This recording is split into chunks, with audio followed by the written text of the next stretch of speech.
bandeira, Pablo Neruda. Levanta-te, porém, tu te levanta, mas te levanta comigo, e saiamos reunidos a lutar corpo a corpo contra as teias do malvado, contra o sistema que reparte a fome e contra a organização da miséria. Vamos, e tu, minha estrela, junto a mim, recém-nascida do meu próprio barro, já encontrarás o manancial que ocultas, e no meio do fogo estarás junto a mim, com teus olhos bravios, alçando minha bandeira. Ei pessoal, tudo bem? O tema da nossa aula de hoje é os blocos econômicos. No atual período, trabalhado hoje como globalização, a questão dos blocos econômicos é fundamental, porque os blocos econômicos são os responsáveis pelas trocas comerciais, né? Então a gente vai ter o estabelecimento desses blocos para buscar vantagens comparativas. É muito mais fácil eu pensar na seguinte questão: um grupo só de países associados não consegue firmar tantos acordos, então é necessário que ocorram formações de vários blocos para trocas entre eles, né? Nesse sentido, a gente tem o estabelecimento de uma série de blocos econômicos, né?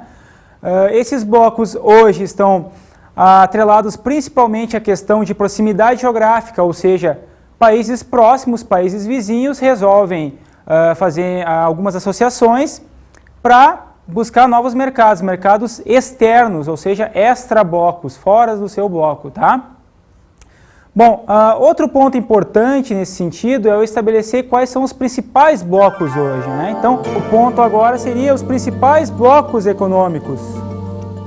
Bom, dentre os blocos principais hoje no mundo, aqueles blocos que têm uma grande importância, tanto em fluxo de serviços prestados quanto de mercadorias, um dos principais blocos hoje é o NAFTA, que é uma iniciativa principalmente do México, né? Esse bloco foi criado em 1994, uma iniciativa do México, ou seja, o México pediu basicamente para os Estados Unidos criarem um bloco entre os três países. Quais seriam os três países hoje do NAFTA?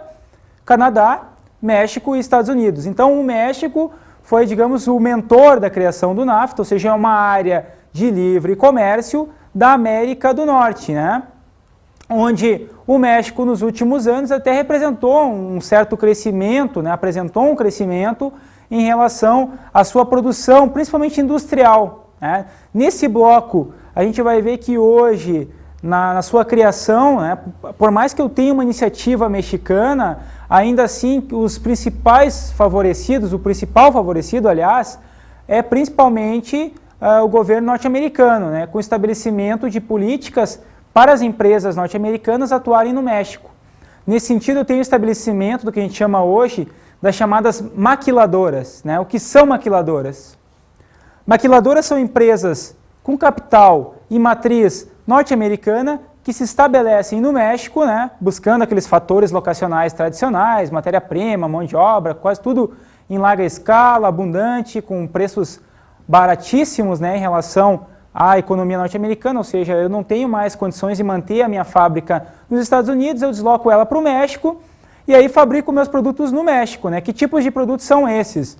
Empresas como a General Motors, fabricando automóveis, a General Electric, que é uma grande empresa norte-americana no setor de comunicações e eletroeletrônicos, né? Empresas como o grupo Walmart, que trabalha com supermercados, né? Enfim, são grandes empresas que resolvem se instalar no México, produzem os produtos no México e depois reemitem eles para onde? Para os Estados Unidos. Então é uma lógica extremamente complexa e antagônica, né? Por que antagônica?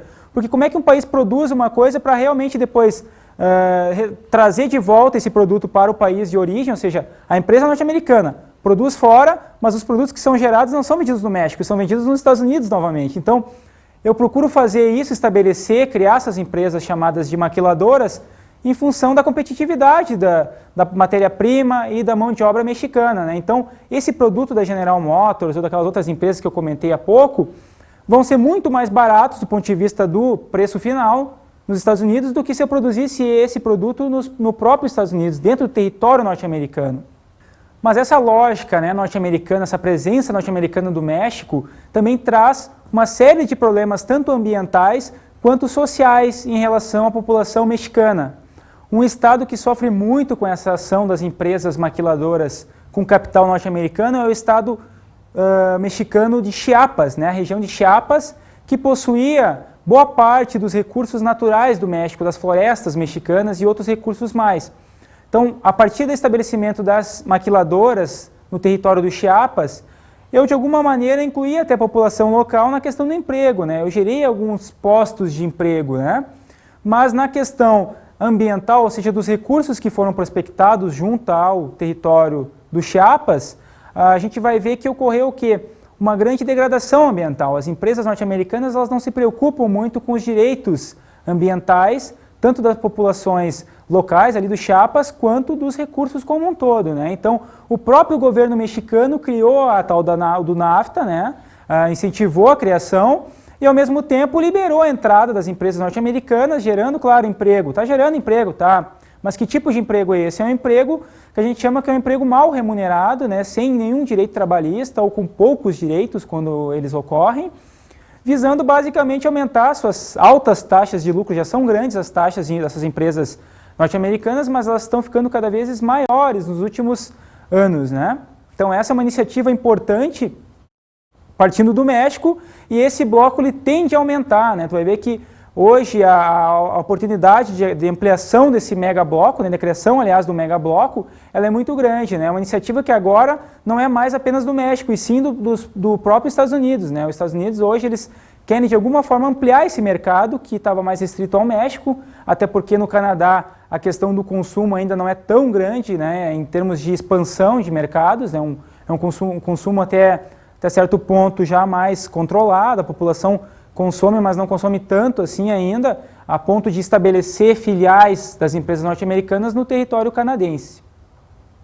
Outro ponto importante do não estabelecimento de empresas norte-americanas no Canadá diz respeito à mão de obra, né? A mão de obra canadense ela é bem mais remunerada do que a mexicana, né? Os canadenses têm um nível de emprego e ao mesmo tempo um nível de qualificação tecnológica e educacional, né? Ou seja, a população do Canadá estudou muito mais do que os mexicanos, tem níveis de ensino superior altos, né? A população tem acesso a uma universidade, a uma faculdade, fator que vai ser no futuro essencial para a questão dos maiores salários que a população vai obter na questão do trabalho.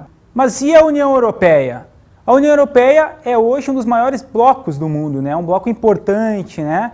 Que foi mais ou menos estabelecido a partir da década de 60, né? Com a criação aí de algumas zonas econômicas na Europa, principalmente em relação ao carvão e alguns minérios, né? Então a gente teve uma associação ali inicial entre França, entre Bélgica, Holanda. Alguns países resolveram criar uma associação comercial e industrial, né? Que seria hoje, digamos, o ponto inicial, assim, tu vai analisar historicamente, seria o ponto inicial da criação da União Europeia, seria o embrião da União Europeia. Mas a partir dessa iniciativa, na década de 60, a preocupação assim, de expansão desse bloco, ou seja, agregar novos países, agregar novos mercados, né, consumidores, agregar novas tecnologias, né? E mesmo naquele período aí que da transição após a Segunda Guerra, quando a Europa, nós sabemos, foi praticamente devastada, né? Então, nesse período de reconstrução seria cada vez mais interessante eu agregar países, eu unir mais os países, as populações terem alguns aspectos culturais semelhantes, ou pelo menos algumas trocas culturais. Então, nesse sentido, a União Europeia foi se fortalecendo, né? Ela foi realmente criada aí nos últimos 15 anos, né? Como união mesmo, como uma união que respeita vários itens para ser criados, né? Para serem criados. Do ponto de vista do que é um bloco econômico como a União Europeia, ele tem que ter alguns pontos pré-definidos para se estabelecer o tal do bloco econômico. Primeiro, eu tenho que ter uma união aduaneira comum, ou seja, tem que ter regiões onde os portos, né, ou aeroportos, enfim, tenham políticas parecidas em relação à entrada de imigrantes ou de povos vizinhos.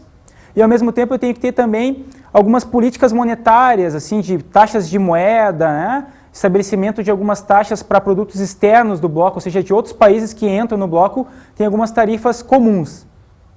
Ao mesmo tempo, eu vou ter também o estabelecimento de algumas moedas, né? A União Europeia é o bloco mais completo nesse sentido, porque conseguiu criar, ao mesmo tempo, uma moeda única, né? Qual é a moeda única hoje da União Europeia? É o euro, uma moeda que está tão valorizada hoje quanto o dólar, né? No mercado internacional. Então, a partir do estabelecimento de uma moeda única, de uma política alfandegária até certo ponto comum, e também um outro fator mais importante ainda para a União Europeia, que é o bloco mais completo hoje, né, diz respeito à questão da circulação de pessoas e serviços, ou seja, eu tenho entre os países europeus, né, que eu moro na França, eu posso me deslocar para a Alemanha e vice-versa, apenas com o passaporte, ou seja, o passaporte é europeu, eu sou um cidadão europeu, eu não sou mais apenas alemão ou francês, eu sou um cidadão europeu, eu faço parte de todo o bloco europeu e com isso eu posso circular livremente. Então, nesse sentido, a União Europeia é um bloco muito mais complexo, né, muito mais completo também, que apresenta uma série de contradições ao mesmo tempo, ou seja, tem disputas internas dentro do bloco. Quem é que vai ser o principal país hoje? Vai ser a França, lá do Chirac, né? Vai ser a Alemanha, enfim, que tipo de ação eu vou ter para a disputa, né? Que tipo de disputa eu vou ter entre os países integrantes do bloco para o estabelecimento daquelas políticas públicas, né? Como a constituição de exércitos, inclusive. Hoje a gente vai ver que dentro da União Europeia existe uma disputa, né, para ver quem será o país pioneiro e qual será o país que terá maior força dentro da União Europeia. Existe também uma política hoje de criação de um exército comum, ou seja, a política externa de defesa, né? Que tipo de política será essa, principalmente em relação ao terrorismo.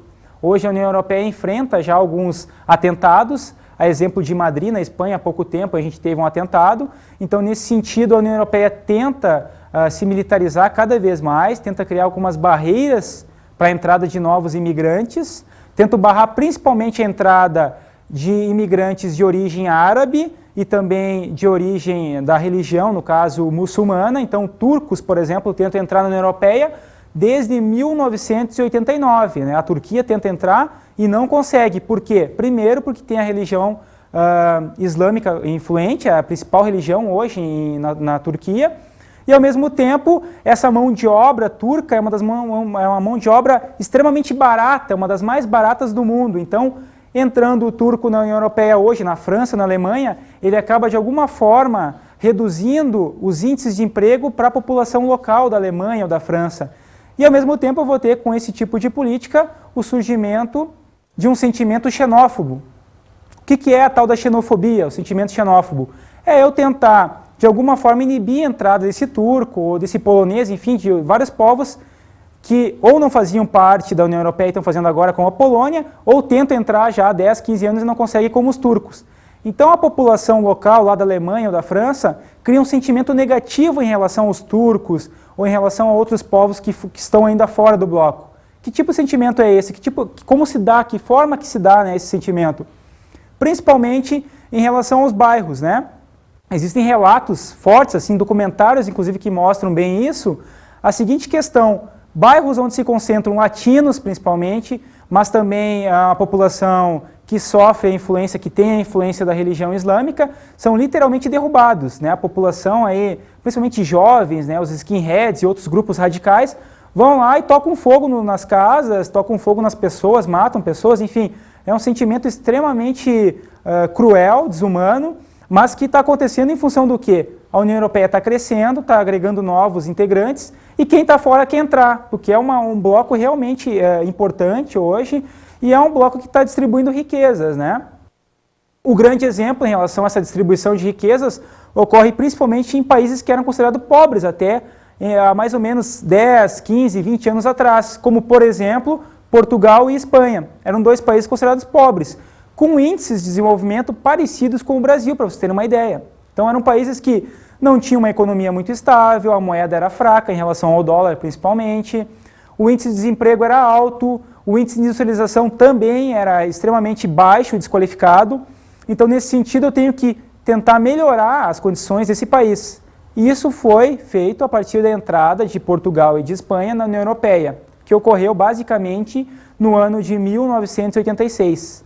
Então, a partir da entrada desses dois países no bloco, ocorreu um investimento grande dos outros países integrantes, principalmente os mais ricos, né, França e Alemanha, no sentido de tentar, primeiro, industrializar a Espanha e Portugal, e depois qualificar a população, ou seja, melhorar a qualidade dos cursos, né, técnicos, melhorar a qualidade das universidades e dos ensinos, tanto a nível fundamental, né, o básico, para tentar, de alguma forma, melhorar a população, qualificá-la para poder, obviamente, obter melhores salários, melhores rendimentos a partir de uma industrialização. Então, assim, a União Europeia, nesse sentido, pessoal, é muito importante porque hoje o centro de poder assim, na União Europeia está dividido. Existem países como a Inglaterra que não aderiram à moeda, não aderiram ao euro. Por quê? Porque o euro representa o desmantelamento de moedas locais. Isso é interessante. Existe uma moeda na Grécia, por exemplo, que existia, não existe mais, mas era uma moeda extremamente conhecida, tinha mais ou menos 2.000 anos de existência, que se chamava dracma. Essa moeda foi abolida com a entrada da Grécia em 89 na União Europeia, e a partir da entrada da Grécia ocorreu a substituição dessa moeda. Os países membros que compõem o Mercosul são Brasil, Argentina, Uruguai, Paraguai e Venezuela. Esse bloco foi estabelecido por volta de 1992, uma iniciativa coletiva, ou seja, o Mercosul nada mais é do que isso, uma área de livre comércio. Ainda não ocorre uma relação mais ampla, ou seja, trocas culturais mais efetivas, livre circulação de pessoas ainda é uma coisa não muito presente. Por exemplo, se eu sair hoje aqui do Brasil e passar pela fronteira argentina, eu tenho um prazo para ficar dentro da Argentina, não é bem assim, eu não posso circular livremente dentro do território argentino, tenho que dar explicações do que eu vou fazer lá, se eu vou fazer turismo, se eu vou passear, enfim, tem que ter um sentido da minha presença naquele território e eu tenho um tempo pré-determinado para permanecer naquele mesmo território. Então, nesse sentido, o Mercosul nada mais é do que uma área de livre comércio, que ainda na prática não ocorre. Vocês vão ver agora que a questão do Mercosul é extremamente complicada. Existem alguns economistas de vários países aí do bloco, tanto do Brasil quanto da Argentina principalmente, que dizem que o Mercosul até hoje não saiu do papel, ou seja, passados aí mais de 10 anos, o Mercosul continua ainda sendo um bloco apenas no papel. Por que não funciona o Mercosul? Por que ele continua ainda meio que em crise? A gente diz que hoje ocorre uma crise dentro do bloco.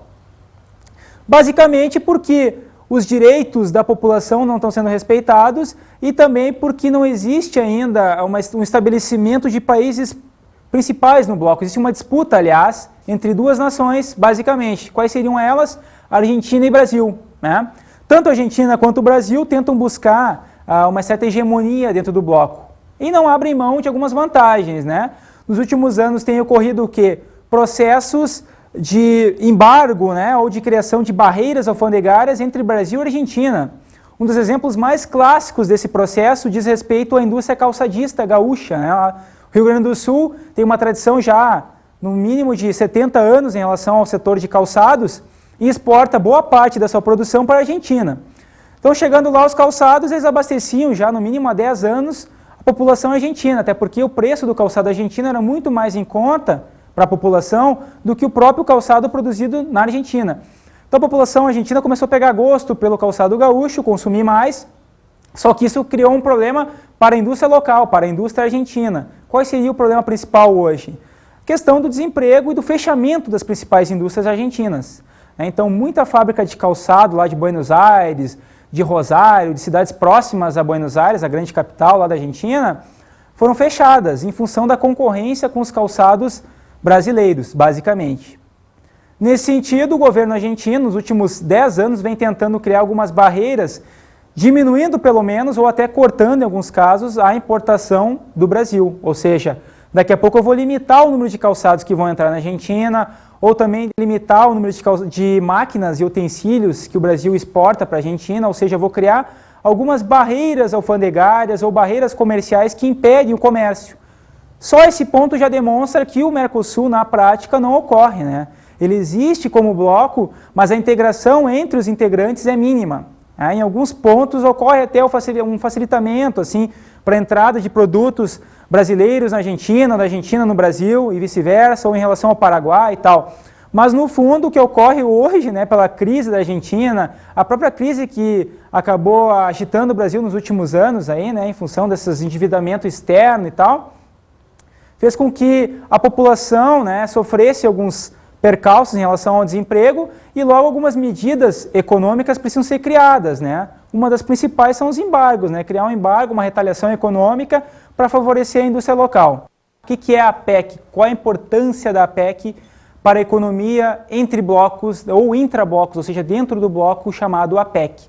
A APEC nada mais é do que uma associação comercial entre os países que têm alguma limitação aí continental, ou seja, do continente com o mar, em relação ao Oceano Pacífico, ou seja, aquelas nações que têm saída para o mar, têm saída para o Oceano Pacífico. Entre esses países é importante salientar a questão de que um único país aí da América Latina, no caso o Chile, não quis aderir, ou seja, preferiu não aderir ao Mercosul e sim fortalecer seus laços com os países integrantes da PEC, com os países que têm aquela saída ali no Oceano Pacífico. Por que isso? Porque o Chile é o país que hoje, a partir dessa inserção nesse bloco, conseguiu ter um desenvolvimento econômico muito importante, sendo que nos últimos 20 anos conseguiu reduzir os seus índices de pobreza, por exemplo, que eram há 20 anos atrás na ordem de 50%, ou seja, 50% da população chilena vivia abaixo da linha da miséria, que a gente chama. E hoje esse índice caiu para aproximadamente 20%, quer dizer, a partir da entrada do Chile nesse bloco, ocorreu um aumento, né, gradativo das exportações chilenas, principalmente para os países assim como a China, como o Japão e Estados Unidos. O Chile tem uma tradição, principalmente como exportador de cobre e também da questão dos vinhos.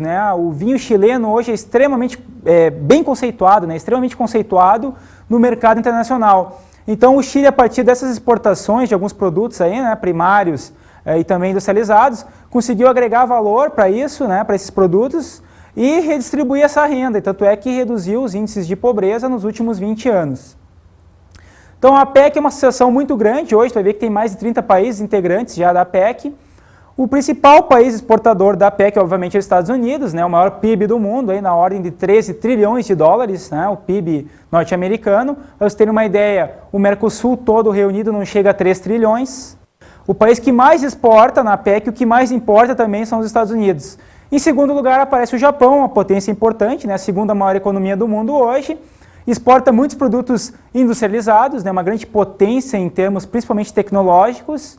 A robótica surgiu no Japão, então, para vocês terem uma ideia hoje, pessoal, dos 700 mil robôs existentes no mundo hoje, mais ou menos a metade, ou seja, 350 mil, estão sendo produzidos ou funcionando no Japão. Então é importante a gente ter essa ideia de que o Japão realmente é uma potência também importante, principalmente em termos tecnológicos no mundo, e exporta muito, desde carros até produtos eletrônicos, televisores, computadores, aparelhos de telefone celular, enfim, uma série de produtos aí que hoje tem um alto valor agregado, Vejam aí o preço de um computador ou um preço de um telefone celular, são preços altos, valores agregados muito altos que geram renda para esse país e transformam esse país realmente numa potência, Foi, obviamente, no caso do Japão, devastado por uma guerra, teve uma reconstrução rápida e conseguiu aí hoje se inserir na lógica global, tem muitos mercados espalhados, inclusive os mercados aí da PEC, mas não só da PEC, inclusive entre blocos, entre blocos, e consegue hoje ter uma economia já mais estável, e está entre as 3 maiores, é a segunda maior economia do mundo hoje. Então, pessoal, nós trabalhamos as questões relacionadas aos blocos econômicos, quais seriam os principais blocos, que tipo de relações existem entre esses blocos, mas ao mesmo tempo nós precisamos entender que no momento que eu tenho estabelecimento de vários blocos, eu tenho disputas também entre esses blocos. Nesse sentido, nós precisamos entender que hoje ocorre ao mesmo tempo um processo de globalização e fragmentação. Esse processo de globalização e fragmentação ocorre pelo seguinte fator. No momento que eu tenho um processo atual onde as tecnologias estão difundidas mundo afora e onde as populações têm acesso a questões culturais, ou seja, trocas culturais, produtos quase que padronizados, ou seja, eu posso comprar, no caso, o mesmo carro que é vendido na Europa ou no Japão, enfim, eu tenho também, a partir da formação dos blocos, uma fragmentação, ou seja, os blocos estão na globalização, mas estão fechados muitas vezes. Eles criam barreiras para entradas de produtos de outros blocos, Por exemplo, a União Europeia tem uma tarifa externa comum, ou seja, se o Brasil tentar exportar, por exemplo, soja para a França, ele vai ter que pagar uma tarifa que pode oscilar mais ou menos entre 15% a 20% a mais do que uma produção, no caso, de trigo em relação a um país como Polônia e França, ou seja, a Polônia exporta trigo para a França vai pagar um valor bem menor, ou seja, uma taxa talvez de 5% a 10%, nem isso. Então o Brasil perde com isso por não fazer parte do bloco. E então a gente vai ter ao mesmo tempo nessa lógica uma globalização e uma fragmentação, ou seja, trocas globais, né, ou seja, trocas entre blocos e também fechamento dos blocos, ou seja, criar barreiras para a entrada de produtos provindos de outros blocos. Nesse sentido também, nós precisamos entender que a questão relacionada à fragmentação é uma disputa, digamos, geopolítica, né? Ao mesmo tempo, o bloco principal, ou seja, aliás, os dois blocos principais hoje são quais, pessoal? Principalmente a União Europeia e o NAFTA, são os blocos mais importantes em termos geopolíticos, principalmente porque na União Europeia eu tenho o poder principal, está concentrado tanto na Alemanha quanto na França. E no caso do NAFTA, o poder principal, assim, a nação hegemônica no bloco são os Estados Unidos. Então, esses dois blocos procuram hoje novos mercados, procuram agregar novos países para exportarem. E um dos blocos mais interessantes, no sentido de abrir mercados, é o Mercosul. Tanto a União Europeia quanto o bloco do NAFTA, o bloco dos Estados Unidos, procuram de alguma maneira firmar acordos bilaterais com o Mercosul. Mas o que são os chamados acordos bilaterais? Os acordos bilaterais nada mais são de que trocas intrablocos, né? Eu vou criar um estabelecimento onde as cotas preconizadas, as cotas utilizadas entre os blocos são menores do que para uma área qualquer, do que um país qualquer. Então, nesse sentido, o Mercosul está sendo meio que namorado, né? Os países estão tentando namorar com o Mercosul, principalmente os países integrantes desses dois blocos comentados anteriormente, a União Europeia e o bloco dos Estados Unidos, o NAFTA. Há mais ou menos 5 anos ocorrem tentativas no sentido de estabelecer acordos maiores entre a União Europeia e o Mercosul. Inclusive, a União Europeia ainda não fechou esse acordo, basicamente por um critério, o critério dos subsídios agrícolas. O que são os subsídios agrícolas? Os subsídios agrícolas nada mais são do que as taxas que o governo muitas vezes dá para o produtor produzir com uma certa facilidade em relação à produção, ou seja, daqui a pouco, a partir de uma praga na lavoura, né, a partir de uma semente modificada que não deu certo, eu vou perder parte da plantação, né, da produção, e o governo vai me socorrer, vai me dar um subsídio agrícola para mim produzir novamente, ou para cobrir meus gastos, os meus prejuízos, no caso. Tá? Então, esse subsídio ele é extremamente nocivo para os países integrantes do Mercosul. E é esse o principal empecilho na criação desse acordo bilateral entre o Mercosul e a União Europeia. Para vocês terem uma ideia, pessoal, a União Europeia chega a dar subsídios para os franceses, né, para os agricultores franceses, ou poloneses, ou alemães, no sentido de que daqui a pouco, se a safra foi perdida, ou se eu tive uma super safra, o produtor ganha na safra seguinte para não produzir, ou seja, o governo acaba dando dinheiro para esse produtor para ele ficar em casa, descansando, sentadinho na poltrona, né, sem produzir nada. Ele ganha para isso porque é interessante eu manter os preços dos produtos baixos, né, em termos de estoque, mas alto em relação a valores. Tá? Então, essa lógica é importante hoje em relação a esses acordos, e elas acabam emperrando a questão do acordo, principalmente entre o Mercosul e a União Europeia. Bem, pessoal, mas se a União Europeia tenta firmar um acordo com o Mercosul, e se o processo atual é de disputa entre blocos, qual a principal função, então, do NAFTA em relação ao Mercosul? Ou seja, que tipo de ação política, que tipo de acordo o NAFTA tenta estabelecer com o Mercosul para tentar barrar a iniciativa europeia, a iniciativa da União Europeia? Basicamente, os Estados Unidos tentam criar um megabloco chamado de ALCA. Mas você sabe o que é ALCA? Vamos ver na rua o que o pessoal acha, qual a opinião da população. Roda aí.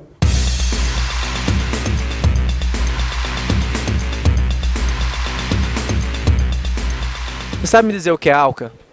A ALCA é aquela, não lembro se é a Associação do Livre Comércio das Américas. Das Américas. Você acha que ela traria algum benefício para o nosso país? Para o nosso país? Sim. Bom, aí depende de como eles vão colocar, né? Se o Brasil tiver liberdade também de poder exportar os seus produtos, né? E não for sobretaxados, né? Como é hoje em dia, eu acho que sim. Mas como eles querem fazer, como eu tenho ouvido, eu acho que não vai ter grandes vantagens, não. Você sabe me dizer o que é ALCA? Não. sabe? Não sei. É uma associação Livre comércio. do livre comércio, acho que da América Latina. Das Américas em geral. E você acha que ela traria algum benefício para os países subdesenvolvidos? Sendo das Américas, acho que não, por causa dos Estados Unidos. Se fosse América Latina, sim. Daí. Na verdade, é mais uma forma dos Estados Unidos explorar o terceiro mundo. Né? ALCA. Isso. Qual que é a ALCA? Associação... Isso, fala para mim o que é a ALCA. Área de Livre Comércio das Américas, Você sabe dizer como é que funciona? que tem alguma coisa a ver com impostos pagos para importação, exportação. Você acha que traria algum benefício para os países subdesenvolvidos que vão entrar nesse bolo? Não sei, porque não sei exatamente como funciona. Bom, pessoal, vocês viram que as opiniões são diversas, né? Tem gente que entende realmente o que é a ALCA, sabe realmente o que é a ALCA, e outra parte não, né? Mas realmente, assim, a gente precisa entender que a ALCA é importante, né? Que ela significa aí um processo complexo, uma iniciativa norte-americana, e no fim a gente tem que saber realmente o que significa a ALCA.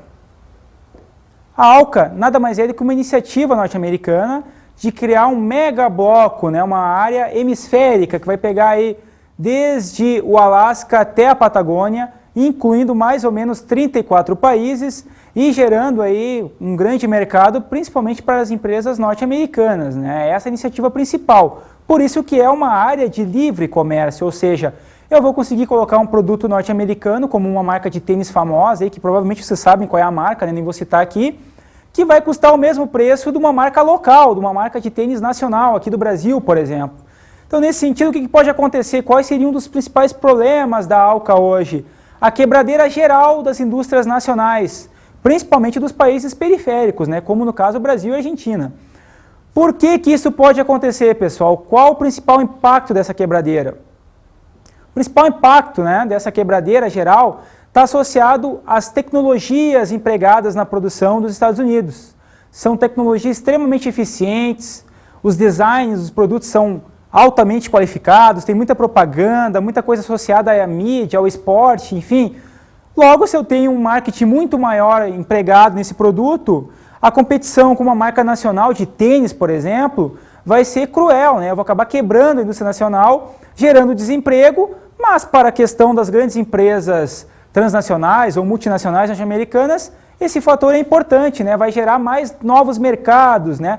No caso do Brasil, o que se calcula hoje é que mais ou menos 50 milhões de brasileiros possuem uma renda razoável para consumir, talvez tênis, carros, enfim, consumir produtos norte-americanos em geral. Mas vamos ver agora os manifestos contrários à ALCA. O surgimento aí da ALCA, ou pelo menos as ideias principais para a construção desse bloco, acabam gerando hoje na população, principalmente latino-americana, um sentimento contrário à criação dessa área de livre comércio, um sentimento contrário, né, um processo de contestação em relação à ALCA, principalmente em função desses impactos que esse megabloco pode criar na população local, principalmente em relação ao desemprego, mas também em relação à questão cultural, né? Eu vou ter daqui a pouco um incentivo maior à questão cultural norte-americana, que já é forte a presença, né? É grande a presença dela nos países latino-americanos e tende a aumentar. Nesse sentido, alguns grupos, né, algumas bandas tentam, inclusive, a partir da música, tentar manifestar o seu sentimento contrário em relação à ALCA ou em relação, principalmente, à influência norte-americana em relação ao seu quintal, né? A América Latina hoje, principalmente, é considerada pelos Estados Unidos um quintal, né? Eles vão tentar simplesmente abarcar novos mercados. A preocupação ambiental ou com a população desses países, muitos deles pobres, fica em segundo plano. Então, nesse sentido, a gente tem hoje a criação de algumas músicas, né, algumas letras que tentam manifestar esse ódio em relação aos Estados Unidos, ou pelo menos esse movimento contrário em relação aos Estados Unidos. E uma das músicas é do grupo Rapa, né? Ninguém Regula a América, o nome da música, é uma música interessante. Preste atenção, pessoal.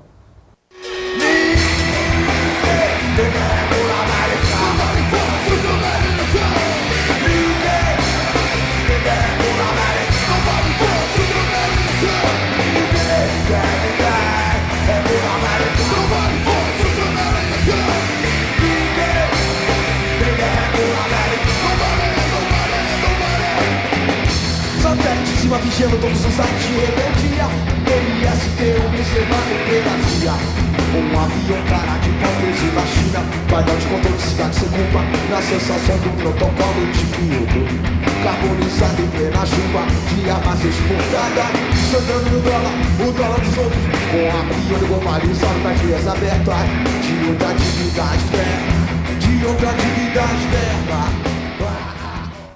Bem, pessoal, vocês viram que essa letra é extremamente polêmica, né? O grupo Rapa tenta de alguma forma aí mostrar seu sentimento contrário à política norte-americana em relação à ALCA, em relação ao seu quintal, né? América Latina. É um tema extremamente polêmico, mas a letra é interessante, né? Vocês viram aí que é bacana, interessante, é legal de ouvir ela e tal, e prestar atenção bastante na letra, que é uma letra de protesto, e hoje cada vez mais os grupos aí, principalmente de rock e tal, tentam mostrar esse sentimento contrário à influência norte-americana nas Américas. Bem, pessoal, vamos finalizando por aqui nossa aula, espero que vocês tenham gostado, e vamos agora às nossas dicas de estudo.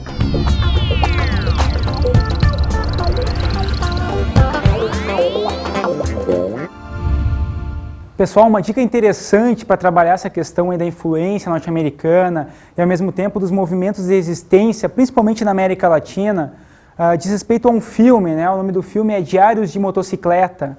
Esse filme ele mostra, entre outras coisas, a vida daquele conhecido já revolucionário nas Américas aí, chamado Che Guevara, né? Mostra as andanças dele desde a Argentina, passando por alguns países como Bolívia, né? Até o México, ele vai na Venezuela, enfim, mostram as andanças dele pela América com as questões culturais, com as questões históricas, né? Com aquele movimento indígena que existe nesses países. Então, um ponto interessante, eu acho bacana, façam essa atividade, né? De pegar esse filme, assistir aí, vocês vão ver que é interessante o tema, e esse filme ilustra bem esse atual processo aí de tentativa de se criar um movimento que tenta de alguma forma contestar a iniciativa norte-americana nas Américas.